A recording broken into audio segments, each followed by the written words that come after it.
What is up, YouTube? Welcome to the Sellers Lab. My name is Jesse and I'm super excited for today's video. I'll be going over everything you need to know about what to sell on Etsy using the same process that I use and my team now uses to have generated over 170,000 sales on Etsy. We've done this across 4 different shops, numerous different categories, so I know that this process absolutely works, and I'm super excited to be able to give it to you so you can see great results moving forward.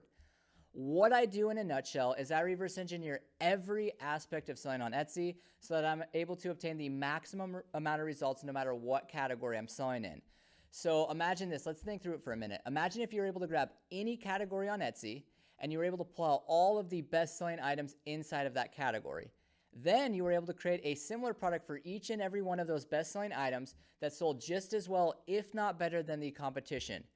If you were able to do that, you'd be maximizing your sales in the category that you're in because you'd be spending all of your time on the highest potential products in your category. And that is the exact process I'm going to take you through today. So let's jump right into the video of what to sell on Etsy in 2021.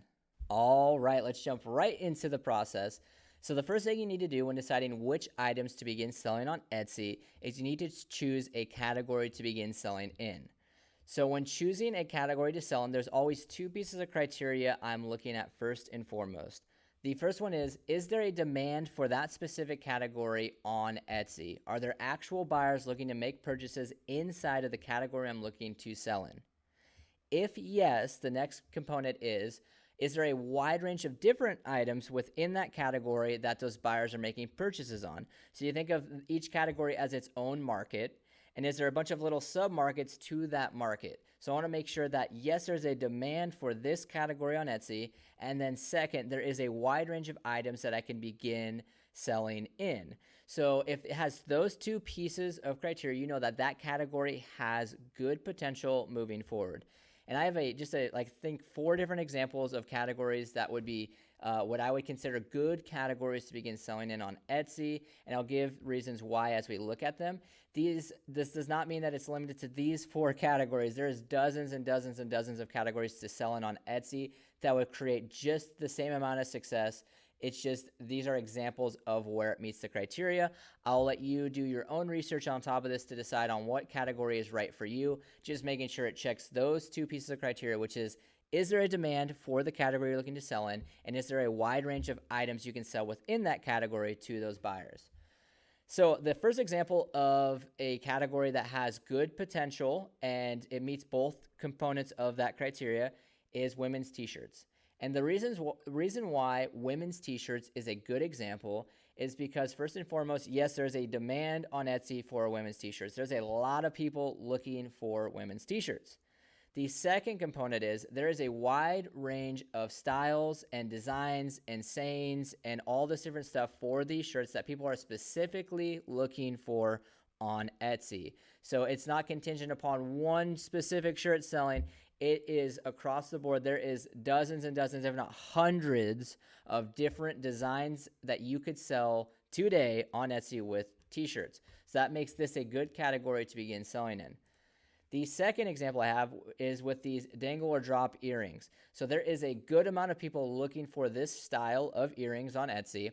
And on top of that, there is numerous different styles and whatnot, different styles, shapes, gemstones, birthstones, colors, patterns, you name it, it's on here. There's a lot of people looking for different styles of dangle or drop earrings, making this also a great category to sell in. Next example is very similar to my first example of women's shirts. This is baby onesies. Baby onesies would fall in that same line of idea, which that would be, there's a bunch of different designs specifically, like this 4th of July one, all these different state ones, hello grandma pregnancy announcement. There is a bunch of different specific designs that people are actually looking to purchase on Etsy in this category. My last example is with these candles. Candles are another great example of a category to sell on Etsy because there's a good amount of people looking for candles, and also there is a bunch of different scents and styles and branding that you can do with these candles that people are specifically looking for. So these are just some of what are many different examples of categories to sell on Etsy that meet the criteria that I'm talking about, which is first and foremost, is there demand for the category you're looking to sell in? And then second, is there a wide range of items within that category that people are also looking for? So we looked at some good examples, those 4 different categories that had good potential, but you may still be asking, well, like, okay, you told me that that category or those categories have good demand for them, and there is a wide range of products that people are looking for within those categories, but how the heck did you determine whether that to be true or not? So I'm so glad you asked, and I'm going to go over those specific metrics that you would look at the very beginning stages to decide whether those categories had the potential or not. So what I'm going to do, and this would be applicable for any category that you're looking to sell in, is you want to take the base search term for the category. So I'm going to use the example of those women's t-shirts that I had for my examples before. Women's t-shirt. I'm going to plug that in there. So if you were selling those drop earrings, you type in drop earrings, or onesies, you type in baby onesie, or candles, you type in candles, et cetera, et cetera, et cetera. The base term that would describe the category, you want to type that in. The next thing you want to do is you want to start scrolling through this first page for your results. And what this is showing you is just shops that are ranked for the term that you just plugged in, the base term for your category. And what you're looking for is high review count shops. So for example, this shop has 6,567 reviews. This shop has 5,300 reviews. This one, 5,400, 10,400. You get the point. There's some good shops right at the beginning that have a good high review count. If you typed in your base term, whatever it may be, and you're seeing like only shops with like 100 to 200 reviews and not too much happening, just like only in the triple digits, like 237 or less, or examples like that, if you're seeing nothing above 1,500, there's a decent chance that there is a lot less search volume happening in your category. That's just your first layer, though. You can do a lot more research. That's your first gauge to see, is there potential for the demand of that category? Is a high review count on multiple shops. Then we want to take a little bit more of an in-depth look. So you want to start opening those high reviewed shops into new tabs. And you're going to take a little bit more of an in-depth look at a few other metrics. So I have a few already pre-opened from this page right here into my tabs up top. So I'm going to go to this first one. What we want to look at here is going to be how many sales do they have overall, which you can find right here. And then when their shop was opened, which you can find generally down here. Let's see, 2019. So within the last 2 years, 1.5, 2 years, they've generated 56,000 sales. That is absolutely amazing. They are killing it. It's a really good example. What you want to do, though, when you're looking at these two metrics is you want to make sure, first and foremost, that the majority of the sales on the shops you are referencing are coming from the category you're looking at. So I'd want to see lots of shirts on these pages, and I'd want to see lots of shirts over here. As I click into, I can see right away there is lots and lots of shirts happening. That is all they do is shirts. But if you were looking and you were seeing a mix of different items, you wouldn't necessarily want to reference that shop, at least on the front end, because you might be getting mixed data from other categories. So boom, we're going to move on to the next one. Again, I'm going to do a quick scan to make sure, yes, they're indeed selling women's t-shirts, which is the category I'd be looking at as this example. And I'm going to look at overall sales, 30,900. And down here, let's see when they opened. They opened in also 2019. They're killing it, doing great. Past year and a half, 30,000 sales. I'm going to do a couple more examples. Again, same thing, scan through. Yes, they're selling mainly women's shirts. Scroll down, we can see also 2019, 41,000 sales. And we'll do one more example, 23,800 sales. Yes, they're selling shirts. It wasn't mixed with other categories for the most part, and since 2020, so doing very, very well. So overall, what you're doing here is you're just narrowing down that for your base search term of whatever your category, the category you're looking to sell in is, you're going to plug that in, and you're going to start opening the highest reviewed shops on page 1. You can open 20 or 30 or however many you want to really start to get a good grasp of the potential in your category. Once you have those higher reviewed shops open, you want to do a little bit more of an in-depth look like we just did. And then you want to do an additional in-depth look to begin finding the wide range of products that are selling very well. So we did our first in-depth look to decide, yes, it was based on the category we're looking at, and they were moving great volume, and they opened recently. You wouldn't want to see, maybe they've sold 10,000 items, but they opened in 2008, and it's like, okay, well, they've been selling for 13 years, and so maybe they're not doing that good. But in these scenarios, I mean, they started fairly recently in the past couple of years, and they are absolutely killing it. So these are all great example of high volume shops in this category. And we can begin now, like I said, to go into the next phase, which is finding specific items that are actually doing well. So you'd want to begin going through and opening these products up into different tabs, and you would want to look at these 4 metrics I'm going to go over now. So to save you time in this video, I'm not going to open up all of these different products and begin looking at the metrics on them. I have one example of a product with good metrics on it already opened up, and we're going to look at that. These 4 metrics are universal no matter what category you're in, so you want to use these as a base level. Based on the category you're in, however, some of these metrics may be higher or lower depending on the overall potential of your category. So we have this Be a Nice Human shirt as an example. It has a good 4 of these metrics. So we're going to look at those now. So the first and foremost one, which would allude to a lot of good information, is does it have a bestseller badge or not? And you can see right here, absolutely, it does have a bestseller badge. We really don't need to look at too much more here if it has a bestseller badge. We know that the item's selling pretty well to get a bestseller badge. However, to look at the other 3 metrics, we're going to dive into those. The other metrics, say it didn't have a bestseller badge, we may be looking to see how many people actively have this in their cart currently. So you can see over 20 people have this in their carts right now. And Etsy does not give us any more information than up to 20. So it gives us anything from 1 person up to 20, but nothing over 20. It just says over 20 people. There could be 650 people with this in their carts right now. We don't know, but what we do know is that 20 people is a great metric, or over 20 is a great metric. As we scroll down, we want to also see, when did the item last sell?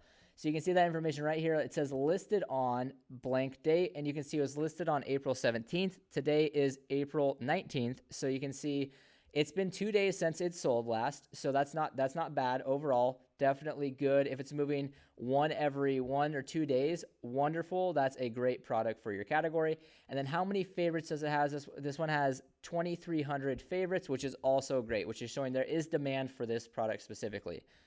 So what you want to do for whatever category you're in, as you start to see the overall potential and start to study into that category, you want to see what a high-end metric looks like for your category for all 4 of these metrics, which would mean, like, is it normal for your category for a really good selling item to have 10 to 20 people within their cart? Or for a really good selling item, is it normal for it to be 20 plus people with it in their cart? And then for your favorite count, is a good selling item anything over 1,000 favorites?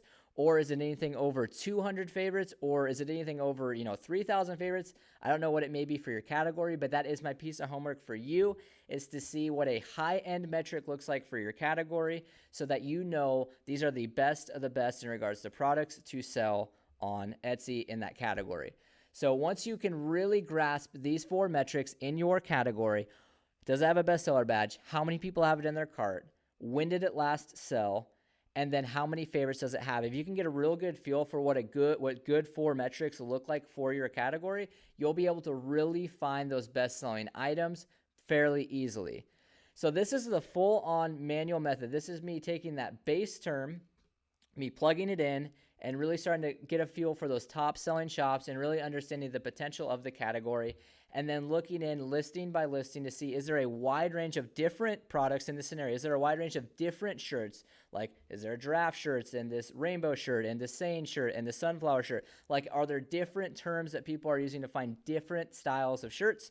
And if so, we can, again, solidify that, yes, indeed, there is demand for the category, and there's a wide range of products within that category that your customer is looking for. So that was the full-on manual method. Now, there is a more automated way to really get a feel for your category in these larger reviewed shops, and it's with a tool called Allura, which I'll drop that link in the description below so you have access to that.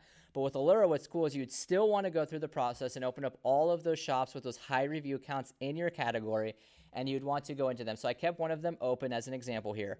And with this shop, what I would do with Allura is once I've downloaded Allura and I have the Chrome extension up top, what I can do is I can run the Chrome extension and it will grab all of the listing data from page 1 of this shop. Now you can run Allura anywhere on Etsy. You can run it off of a search. So say you typed in, like for example, earlier when I typed in women's t-shirt, if I was going off of that, I could run it on all those different listings and see which ones are selling better. If I was on Etsy's homepage, if I was inside a different shop, wherever it may be, I can run Allura and whatever listings are in front of me, it's going to give me the data on those listings. The information it gives me is their price point, the favorites, the total sales, the monthly sales, monthly revenue, all of that good stuff, so I can really gauge a lot about the item to understand the item more. Once I've downloaded this, now this is just on page 1, but so you would want to go through and download the entire shop to really get a good view of this shop. You can go ahead and export it just to save time. I'm doing it now so that we're not going page after page and downloading all that data. It would take, 10, 15 minutes max to get each shop.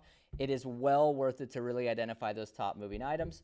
Once I've downloaded it, I can go to data, I can go to filter, and then I'm able to filter my sales high to low overall here. So I can instantly see just on page 1, there is these top items right here that are moving really, really good volume. And so these items were going to be ones that would have a bestseller badge. They would have 20 plus people with it in their cart. They'd have a really high review count. They'd recently have sold very, very recently. They would have all those good metrics. So like I was saying, the manual way, which is the way honestly I've done for the past few years, I've just came across this software. It fast tracks everything for you, but the manual way absolutely does work. That's how I've built the vast majority of my business. This just fast tracks the process for you. So if you're interested in this software, like I said, I'll put the link in the description below. But with this, it's super cool because I can grab this top listing with 1,800 sales, and I can grab this URL. I'll go right back over here and I'm going to paste it in up top.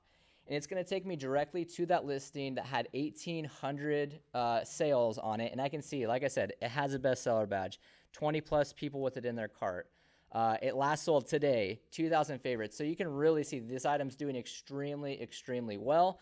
And Allura is just really helpful for identifying that, especially with larger amounts of data. So if you were grabbing, the top 20 shops you could find inside of a category and you download all that data, you are going to see a massive amount of information that's really going to tell you a tremendous amount about the category. If you have the 20 top shops in your category and you've downloaded all that data and you've filtered it from the top sales to the most to the least, you are going to get a really good gauge for the potential of that category. So if you really want to dive in and get an in-depth look, this is a great way to do so you really understand the potential. Now at this point, you should have some good clarity with understanding the potential of a category, and hopefully you have done this for yourself. You've looked through and you found a category that has good potential, that you've looked across and said, yes, indeed, there's lots of potential sitting in this category. And if you have done that, you should honestly be pretty dang excited moving forward. I know each and every time I've gone through and I've looked at all the different categories and I found a category that has really good potential, I get so excited because I know there's so much I can do with that category. So once you're at this phase, we're going to move into the final portion of this video and probably the most important portion of the video, which is going out and understanding your audience. And there's a super practical way we can go about doing this with understanding and researching our audience. So what you want to do is you want to grab 10, 15, or 20 of the best-selling shops in your category. Those shops that have really high review count, that have been selling at a really good volume. Maybe they haven't been open for a super long time. Maybe they're a little bit newer, but those best-selling shops in your category, and you want to pull 10, 15, or even 20 of those shops out, and you want to start digesting the info. But there's a very specific way you want to go about digesting this information. What you want to do once you have your 10, 15, 20 shops open, so I just have a few open as examples here. What you want to do is you want to start going through and you want to start weeding out the poor performing products, the products that do not have good metrics. When we're looking at those 4 metrics, we want to make sure our products have good metrics on them that we're studying. So all of those poor performing products, we're going to be weeding out. So either with Allura, how we took it and we downloaded all of that information and we can now filter it high to low, this would automatically weed out the poor performing products. But if we're doing it the manual way, which is the way I've done it for literally so long now, if you're doing it the manual way, absolutely great. You're going to go listing by listing and you're going to look and see. You're going to check the metrics on all of these. And like I said, you want to weed out the ones that have poor metrics on them. Once you've done this, You want to focus in and study the best selling products in your category. So you want to grab all of these best sellers from those 10, 15, 20 shops, and you want to study them. What this is going to do for you, it's going to give you two really valuable pieces of information. First and foremost, it's going to tell you why your buyers are making the purchases that they are, because your lens view will fully shift on your category for understanding what makes a bestseller, or what makes an item with good metrics, like why are the buyers so attracted to these items. And for example, with the shirts, this would look like what style of fonts are they using in the design? What colors are they using in the design? What specific shirt style are they using? What brand of shirt are they using? What does their photography look like? What does their front photo look like? What verbiage do they use in their description or in their photos? Like, you will start to really grasp so much information by studying these bestsellers, and you will equip yourself with the right tools to be able to deploy for your audience to add the most value for them. The second piece of information that it gives you that is so valuable is because you have gone through, like I said, 10, 15, or 20 of the best-selling shops in your category, and you've weeded out all the poor-performing products. Now you're focusing on the best of the best in regards to what products to offer in your store, and now you can start building a list with those bestsellers because you've already isolated them.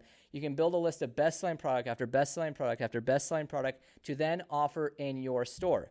And not only do you have those to offer, but you also have the tools in your tool belt now to actually make those items sell just as well, if not better than the competition, because you have looked at so much content and so much information, all in regards to the ones with great metrics, and you can see clearly that this is how you add the most value, and you can deploy it even on best-selling items. Hear me on this. Even on an item that is a best-selling item in a category, an item that you added to your list because it's a bestseller, you can make that item even better than it is and have it sell just as well, if not better than the competition, by applying everything you learned across the board in your category, whether it be through your photos or through your design or through your price point or through your verbiage or whatever it may be. You will get such a good grasp that you will be able to execute at the highest level for your audience and be able to add the most value for them.